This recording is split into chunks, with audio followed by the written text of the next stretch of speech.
अब साबिक वजीर खजाना मिफ्ता इस्माइल का कहना है कि इसहाक डार नवाज शरीफ से मेरी शिकायतें लगाते हैं। इसहाक डार को चौथी बार वजीर बनने का जुनून था। मिफ्ता इस्माइल साफ सुथरा मासूम दयानतदार आदमी है वो, लेकिन उसको मेरा ख्याल है इस बात का अंदाजा नहीं, क्योंकि वो खुद ऐसा नहीं है कि वजारत का शौक क्या, वजारत क्या चीज़ है, 2 टके की चीज़ नहीं होती, मामूली तरीन तनख्वाह ये वो खाबे। इनके लिए वजारतें सोने की कानें हैं,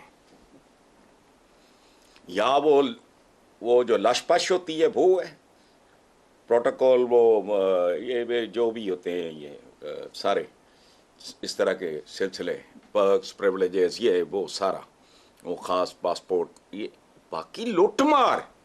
कोई पागल है यार, मुझे नहीं आज तक समझ आ सकी। और इतने पागल माशाल्लाह इस मुल्क में, और मुल्क का हाल ये, अगर वो इसी तरह के हैं, ये सारे ईदी हैं, तो बर्बाद क्यों दुनिया कैसे हो गई। मिफ्ता बेचारा एक प्रोफेशनल पढ़ा लिखा अपराइट आदमी है, उसको इनके सियासी कल्चर की समझ नहीं है, अफसोस ही है।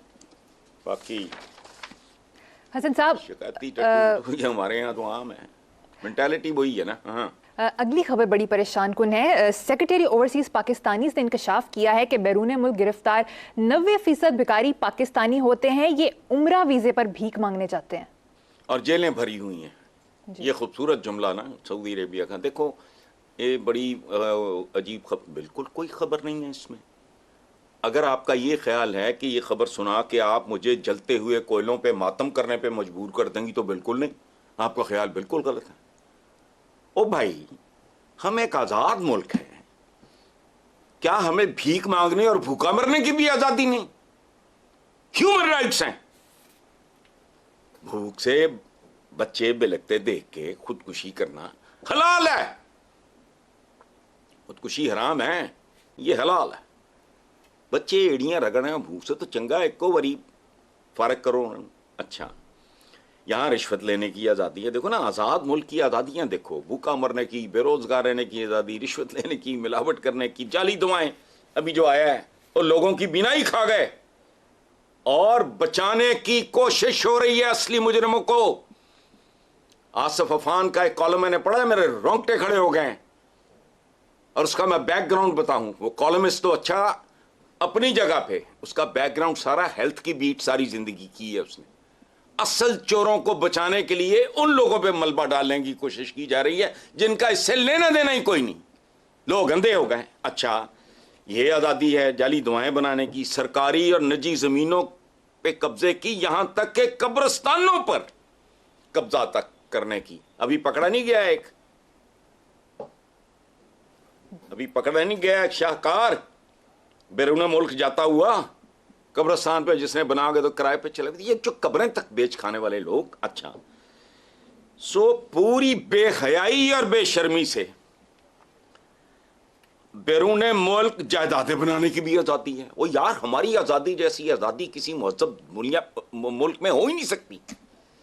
हिंदुस्तान का पॉलिटिशियन करप्ट है। अच्छा, खास तौर पे साउथ की अगर आप मूवीज देखो, लगता है सवाई गंदगी गलाजत के उन्हें काम भी कोई नहीं, और माल बनाने के। किसका सुना कभी इतनी ढटाई से जाके सरे और एवन फील्ड, और सुना कभी? इनको आजादी है, भीख लेने की आजादी, इमदाद लेने की आजादी, कर्जा मांगने की आजादी, इंसानी हकूक को पामाल करने की आजादी।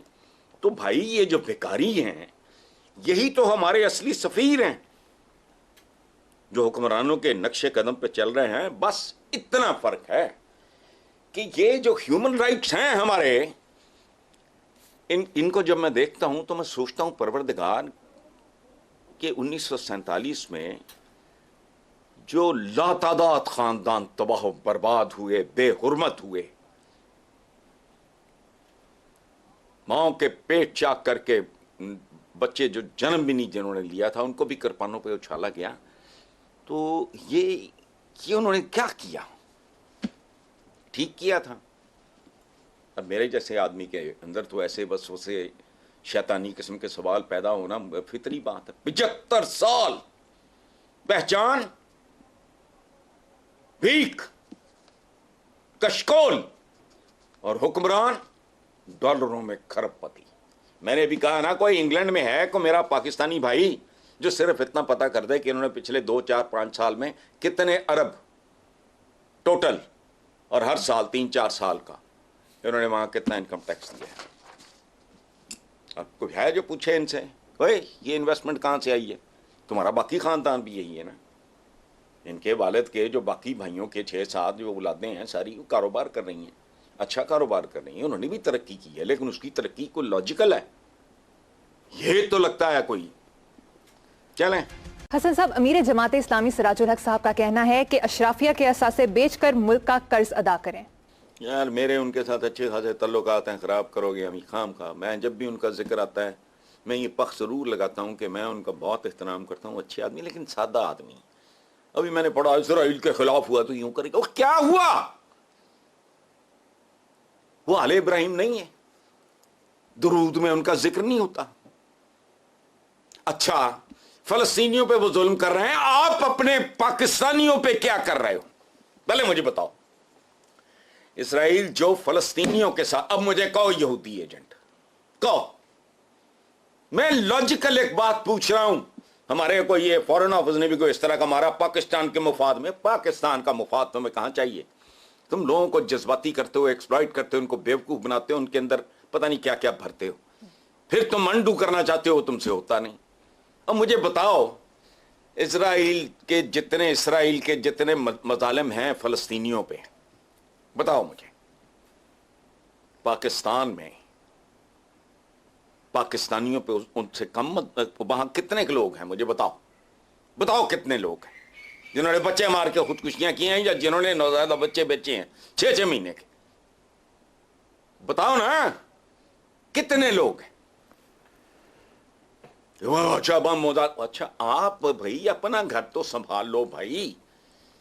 मैं अगर दाएं बाएं अपने किसी, अब दूसरी बात है, एक बात मैं आपको बताऊं, जितने भी हैं, कोई मुझे इनमें से बताए कि कभी फलस्तीनियों के साथ उसने डील किया है?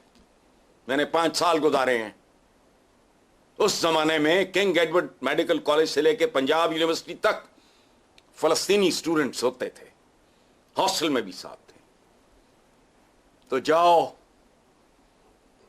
जाओ जरा, अगर कोई जानने वाला ऐसा है जिन्होंने इनके साथ इंटरैक्ट किया हो तो जाओ जाके पता करो। ये अब करे ये